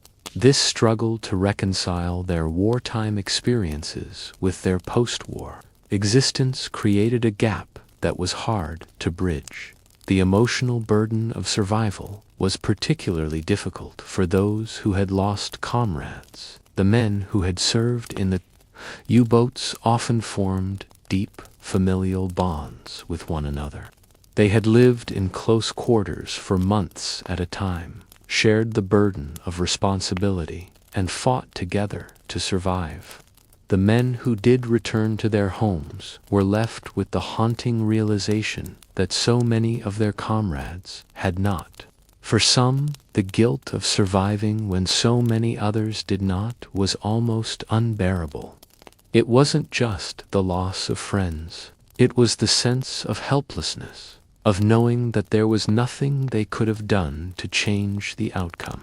Historians have discussed the concept of survivor's guilt, ostensibly in relation to soldiers of all kinds. But for the U-boat crews, the unique and brutal conditions of their service meant that this feeling was particularly pervasive. The constant threat of death, the uncertainty of survival, and the eventual inevitability of loss meant that these men often felt a deep, unshakable guilt for simply being alive. Many struggled to reconcile the fact that they had made it back home when so many of their fellow sailors had not. Even after the war, when they were living in a peacetime world, the emotional toll of their survival lingered. But survivor's guilt wasn't the only psychological effect of their experiences. The intense isolation of U-boat life, the constant confinement, and the mental and physical strain left many men with a profound sense of alienation after the war. The world they returned to seemed to have little in common with the life they had led beneath the waves. Time seemed to move differently. Above water, and the simplicity of everyday life seemed almost frivolous in comparison to the high-stakes survival of the deep. How could a man who had spent months, sometimes years, fighting not just the enemy, but the crushing weight of the ocean itself, reintegrate into a society that had moved on without him? For many, the answer was that they couldn't. They became outsiders in their own homes. Some tried to reconnect with others who had shared the same experience, forming small communities of U-boat survivors. These men, though deeply bonded by their shared trauma, also found that they could never fully escape the weight of what they had lived through. They could share stories, recount their experiences, but the emotional chasm between them and the rest of the world never really closed. The war may have ended, but the scars they carried remained forever tied to the depths of the ocean.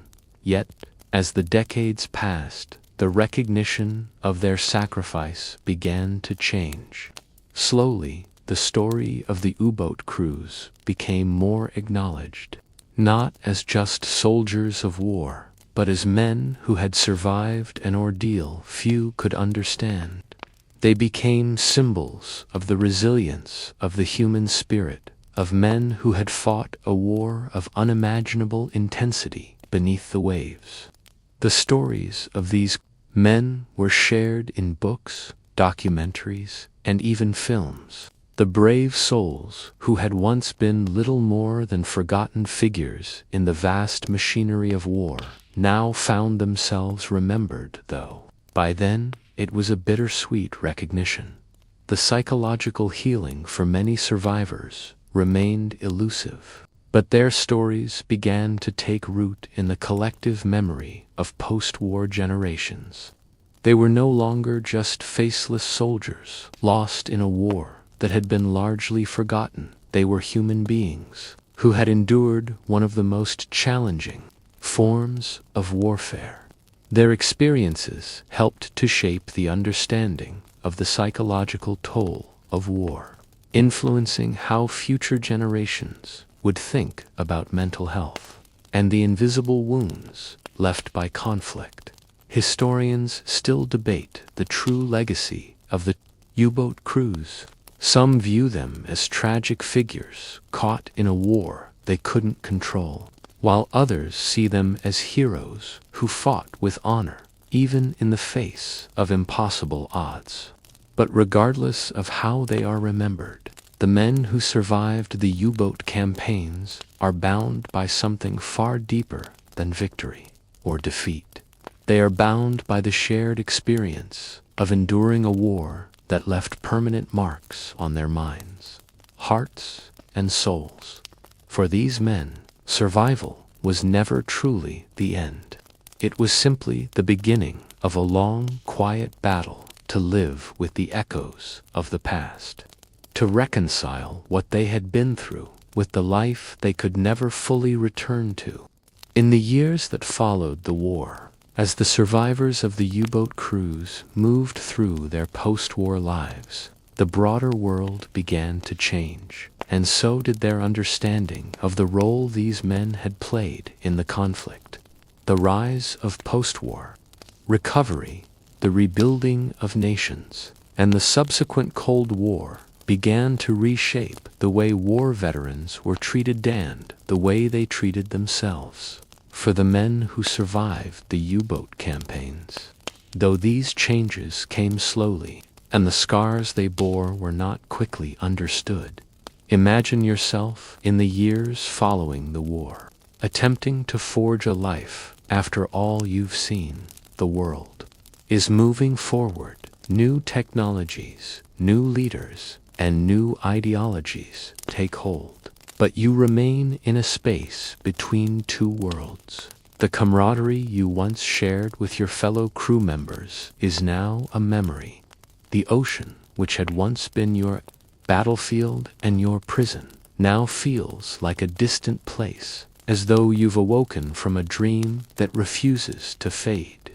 But in this new world, you feel disconnected.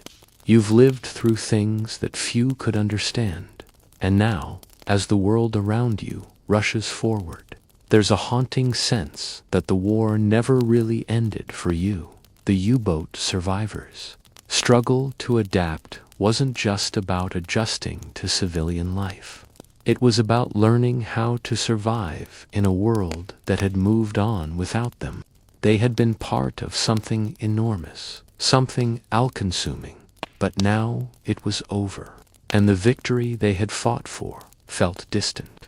How could they reconcile the trauma they had experienced beneath the waves with the unspoken reality of post-war society? How could they explain to those who had not been through it that the war had never truly stopped? In the immediate aftermath of the war, the sense of being left behind was tangible. The victors of the war, the soldiers, the nations, the politicians, were all busy trying to rebuild. But the U-boat crews, the men who had lived on the edge of survival, found that their story had little place in this new world. They were not celebrated like soldiers in land battles or bombers who fought in the skies. There was no parade for the men who had fought beneath the waves, and there were no celebrations for the sailors who had kept the war alive at sea for so long. Their victory was a quiet, private thing, survival itself. Historians often point out that the survivors of the U-boat crews were not always able to integrate back into society immediately. Their lives had been forged in the crucible of combat, and now, even in a world of peace, they were haunted by the things they had seen, the battles they had fought, and the comrades they had lost. The wars of the 20th century had given rise to new discussions about trauma, physical and psychological, but the U-boat men were a part of that conversation that had yet to be fully realized. In the immediate years after the war, the psychological toll of submarine warfare, an environment of constant pressure, isolation, and fear, was not fully understood. It wasn't until later, when the concept of PTSD began to take hold, that the true psychological cost of war was better appreciated. One of the most profound effects of this lack of understanding was how the survivors dealt with their own mental health. Many never sought help, partly because they didn't know how to express the trauma they were enduring. They had survived the unthinkable, but now, with the war behind them, they had to face an even more difficult challenge: the battle to live a life that felt meaningful in a world that no longer had a place for them. In some ways, they were still fighting the war, battling the invisible scars left by the submarine warfare they had survived. For many, this battle took the form of withdrawal. The men who had once shared everything, pain, fear, courage, found it difficult to connect with those who hadn't been there. The bonds that were formed in the direst of circumstances were hard to replicate in civilian life. Family members and friends could offer love and support, but there was a profound disconnect. The men who had lived through the depths of the ocean were forever altered by their experiences. They found it difficult to find solace in the things that had once brought them comfort. The world that once seemed so vast and full of possibility now felt hollow, disconnected from the experiences they had endured. Yet there were those who did find a way to share their story. Over time, the survivors began to come together, to tell their tales, to remember their fallen comrades, and to ensure that their stories weren't lost to history. It was in these moments of storytelling, sharing what it was really like to live aboard a U-boat, that some survivors found healing. Talking about their experiences didn't erase the pain, but it allowed them to confront it, to give voice to the silent battles they had fought.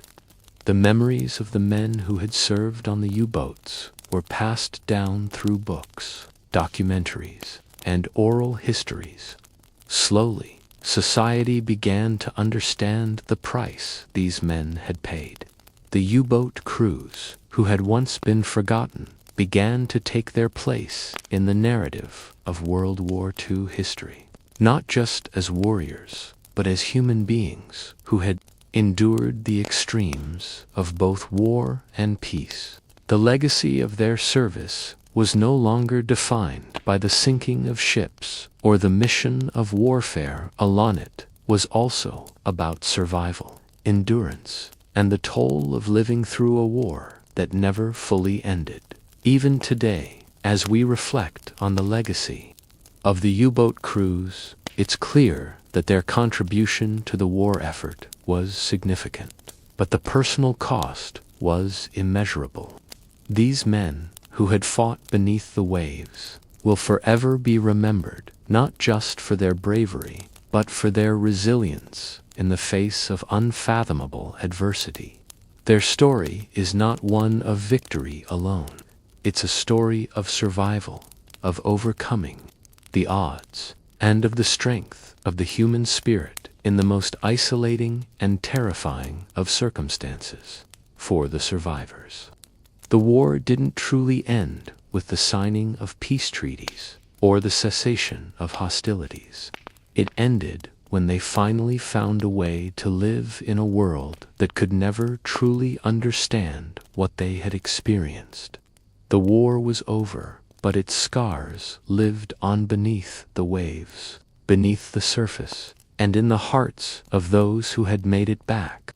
As the decades rolled on, the stories of the U-boat crews continued to echo beneath the surface of history, much like the submarines that had carried them. The survivors, now living in a world that had moved on from the war, began to reflect more openly on the toll it had taken on them.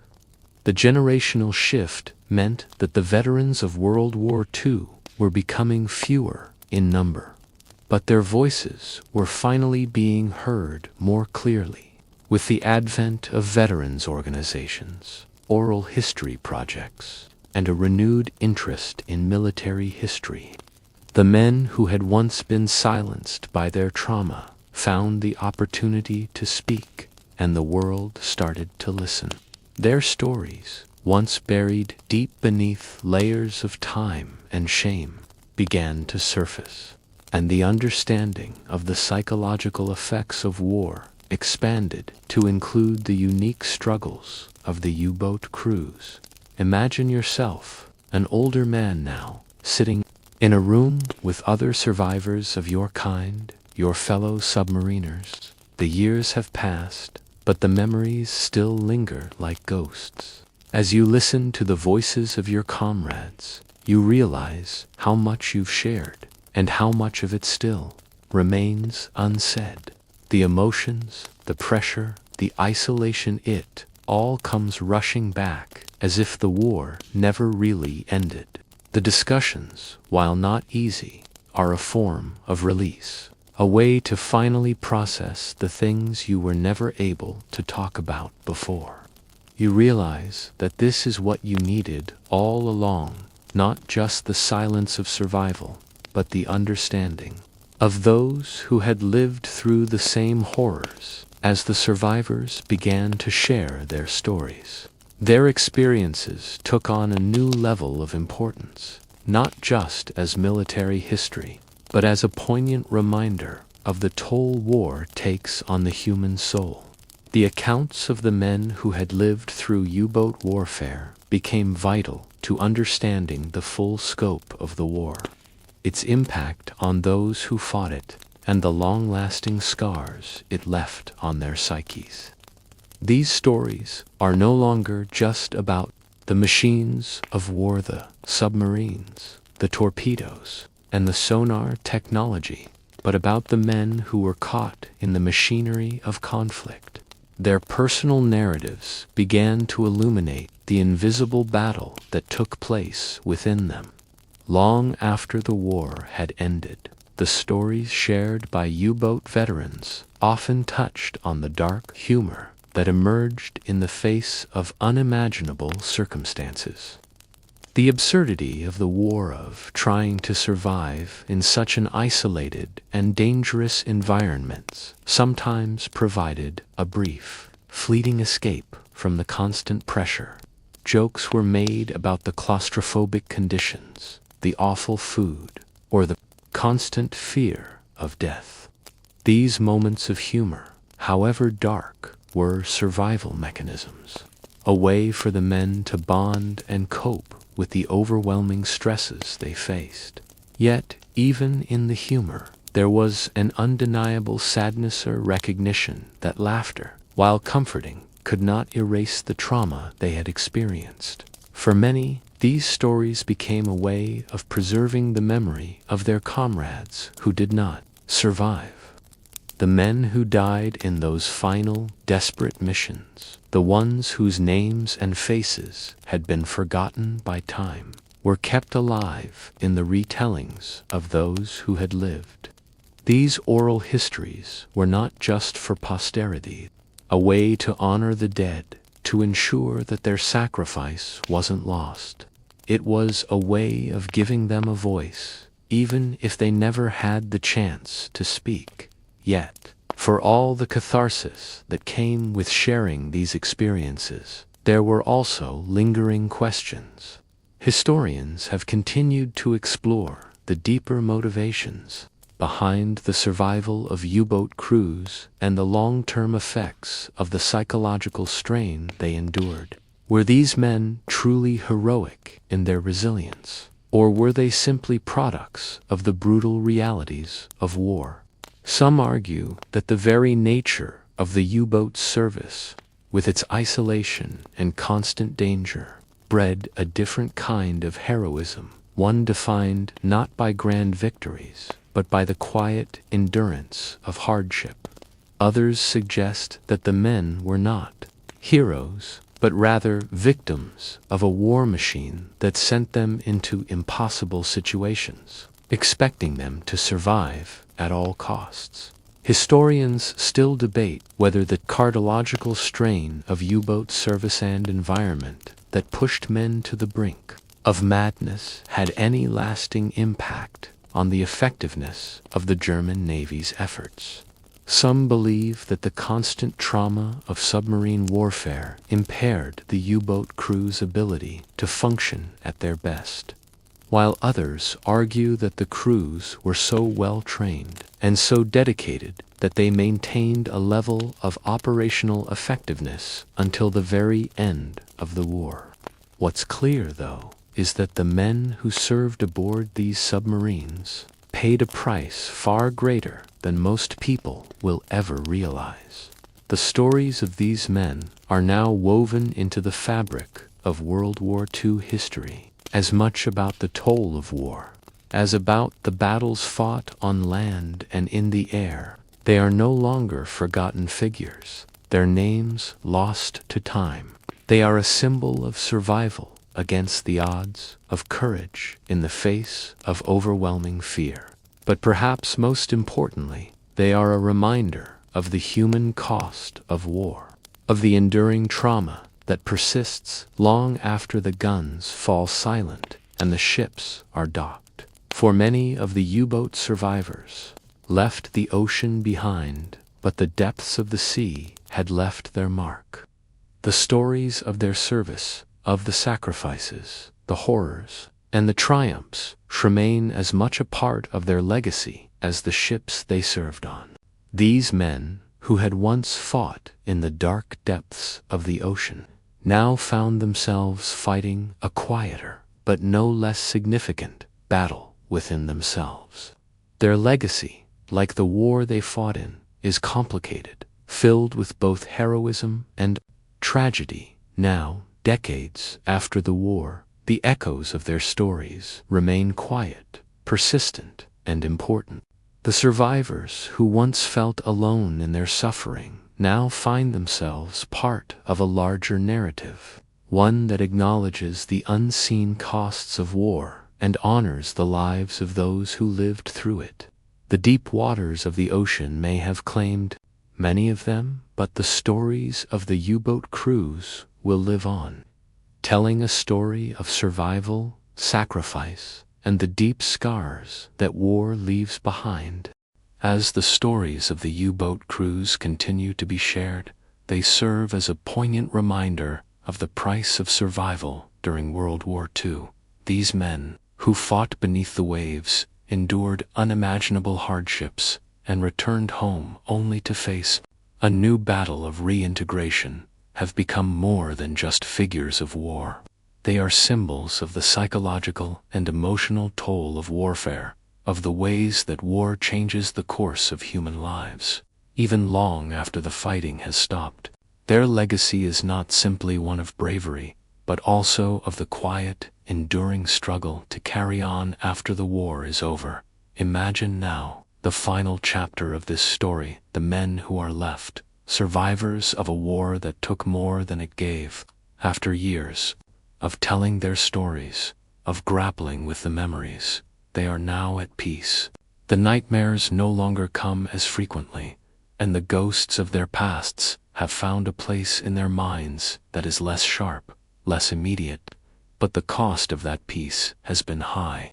The struggles these men faced, both in the war and after it, have been passed down to us. Their story is not just one of history.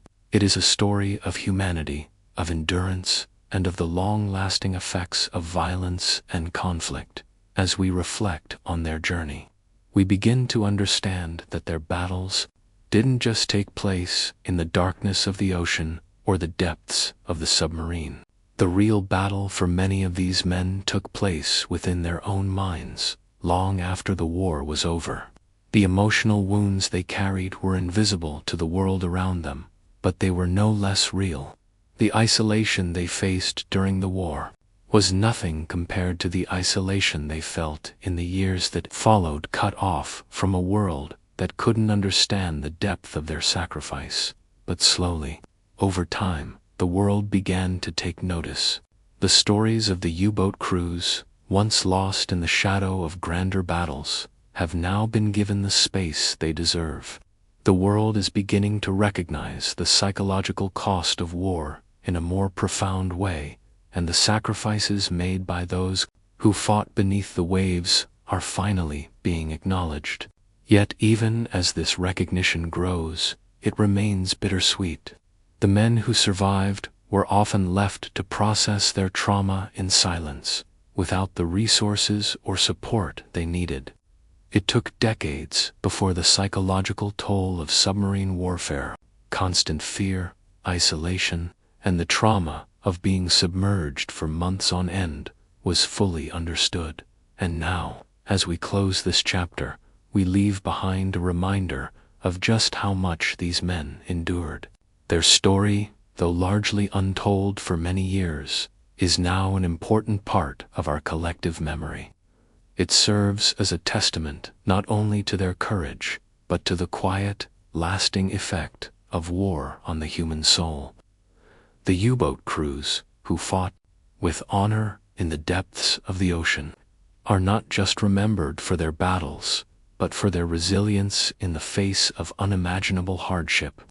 Their survival was not just about outlasting the enemy, but about enduring the deep scars of war scars that never truly healed, but were carried forward into the years that followed. In the end, the U-boat crew's journey is a complex one. It is a story of survival, of brotherhood, of sacrifice, and of the lasting impact of war. The ocean claimed many, but for those who returned, the real battle was just beginning. Their legacy, though fraught with pain and loss, is also one of profound resilience. They lived through the depths of human suffering and came out the other side changed, yes, but alive. And that, in itself, is a victory. As you lie down tonight, think of the men who survived the ocean's grasp, their stories drifting like waves in the tides of history. Their struggles remind us all of the cost of peace, the enduring weight of survival, and the quiet strength it takes to keep going, no matter the depths of the darkness we face.